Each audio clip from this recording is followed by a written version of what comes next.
Hello everyone and welcome back to Goose Reviews. We've got a nice selection for you this week. We're going all sub, all foreign films, just because I started with a foreign film and I was planning to watch a foreign film, so I was like, let's just make the third one a foreign film. Which I want to say that I didn't realize how much time it would take to talk about 4 movies, so I think I'm just going to stick with 3 for now until I can get my opinions and thoughts more articulated. And it's a lot easier to talk about 3 movies than it is 4, and I can go into more detail about the other movies or show more clips. Let's just get right into it. So the first movie I watched, which was a rewatch, is No Other Choice. I had the pleasure of watching this in theaters for the limited amount of time that it was showing. It is directed by Park Chan-wook. You may be familiar with him in Oldboy and Lady Vengeance. He has an insane filmography that I unfortunately have not dove deeper into yet. I've only seen Oldboy, but I am excited to see more of his movies. No Other Choice follows our main character Mansu, who has worked at his paper company for 25 loyal years. And we start the movie off with his company being bought out by an American company. He attempts to find other work after getting let go, but he finds out that nothing fulfills him more than being a paper engineer or being a part of the paper industry. And after some searching, he manages to find a job opening, but he knows that he will not be the only person trying to go for this job. So he stops at nothing to try and get this job. And that's all I really want to say about this movie. I think it is best to go into this movie, and in my opinion, most movies, mostly blind. But I hope that's a little bit of a snippet to get you to watch the movie. This movie was incredible. Like, I loved this movie. Definitely my second favorite movie of 2025, from the way it's directed to the scores. If you've seen Park Chan-wook's movies, you will know exactly what I mean. He is definitely a master at his craft. In fact, there is a scene that is probably my favorite scene of the entire year. It is right up there with the ending of One Battle After Another scene. If you have seen that movie, you will know exactly what I mean. The way the song is implanted into the scene is just beautifully done, combined with the sort of chaos. And if you've seen the movie, you will know exactly what I'm talking about.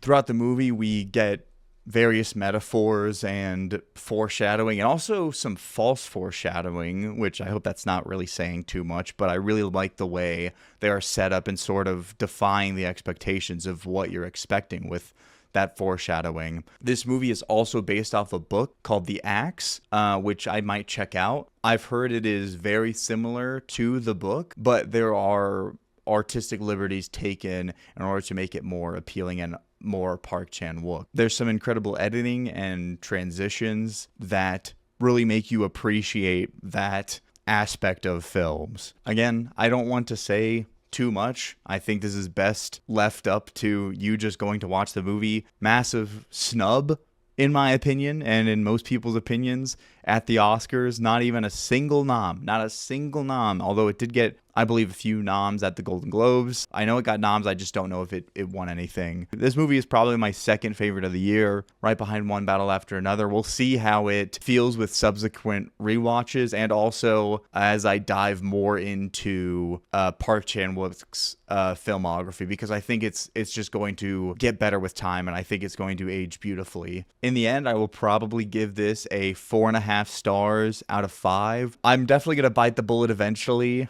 But I think it'll probably turn into a 10 out of 10 after I dive more into Park Chan-wook's filmography and pick up on little things. And this movie really craves a rewatch, honestly, just to pick up all the small little details, edits, and references. It's very beautiful. I love this movie a lot. The next movie we're going to talk about is Tetsuo Iron Man. This is a bit of a short, and I don't really want to say sweet, but very short and weird movie. It is a Japanese sci-fi horror movie that came out in 1999 and directed by Shinya Tsukamoto. I didn't really know what to expect when watching this movie, and I like to have a little snippet to just give you an idea of what the movie is generally about, but this movie is a little bit hard to describe. This movie is just over an hour long. I believe it's like an hour and 4 minutes long, and it is very Japanese. It has a lot of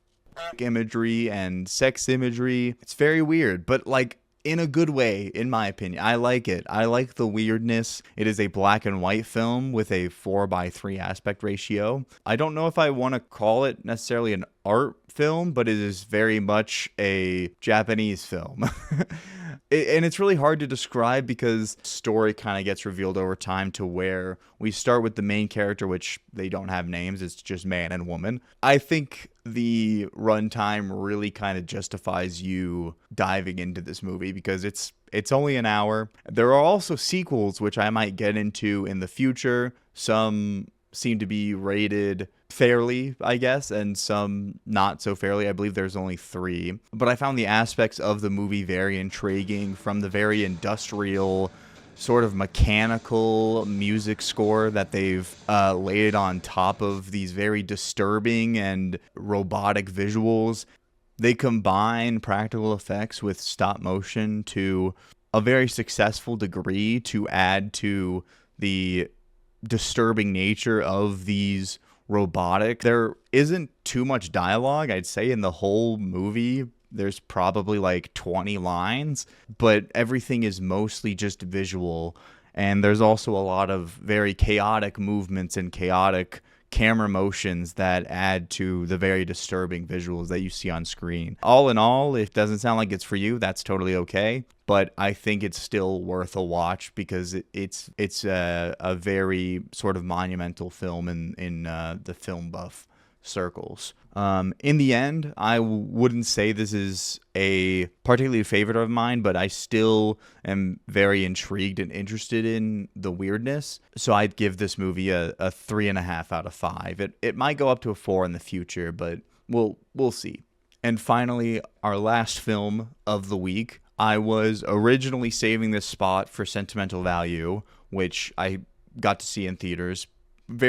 I loved that film a lot. I really did. But I realized I wanted to do an Oscar video for Best Pictures, and I was going to talk about it then. So it got traded out for Mars Express, which is also a rewatch, a fairly recent rewatch, but I wanted to do another subbed film, and this movie intrigued me enough to give it another rewatch. And honestly, it's a lot better on the rewatch. There were some things at the end that I was kind of confused about that I wanted to round out. And I'm glad I did because I really liked it on my second watch. Mars Express came out in 2023 or 2024, early 2024, depending on who you ask. This is a French animated movie directed by Jérémy Perrin. Hopefully I'm pronouncing that correctly. This follows Aline and Carlos, who are former military turned PI. They are hired to investigate the disappearance of a college student after her roommate also disappears. As they get deeper into the investigation, they start to uncover a plot that could cost millions of human lives. And again, I'm going to keep it more ambiguous because I want you to experience the movie as it is. Fantastic animation, really great animation. There are a lot of really small details that you probably wouldn't think would be a big deal to add, but I think they really round out the world really nicely.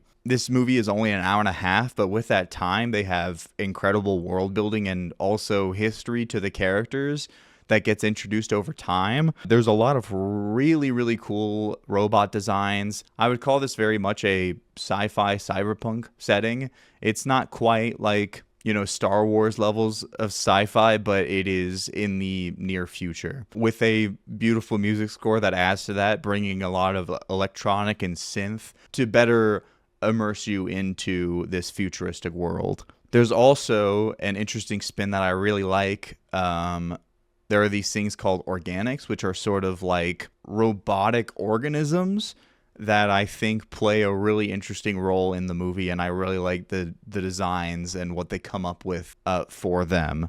There's also just one detail that I really liked, that there were news stations occasionally on the movie to just describe what was going on in the world. The officers that were showing up on the news, taking care of business, I guess, had all their face blurs, so they didn't have to worry about wearing masks, which is very relevant for today in terms of the surveillance state and everything that's going on. Really great movie. I originally gave this movie a 4 out of 5, but I think I'm going to bump it up to a 4.5.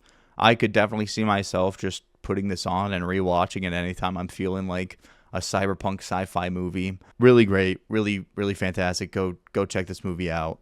And that's going to be all for today. Again, a little short. Maybe now that I have a better understanding of what I want to do with these reviews, I will add more movies. But until then, I think I'm just going to stick to 3.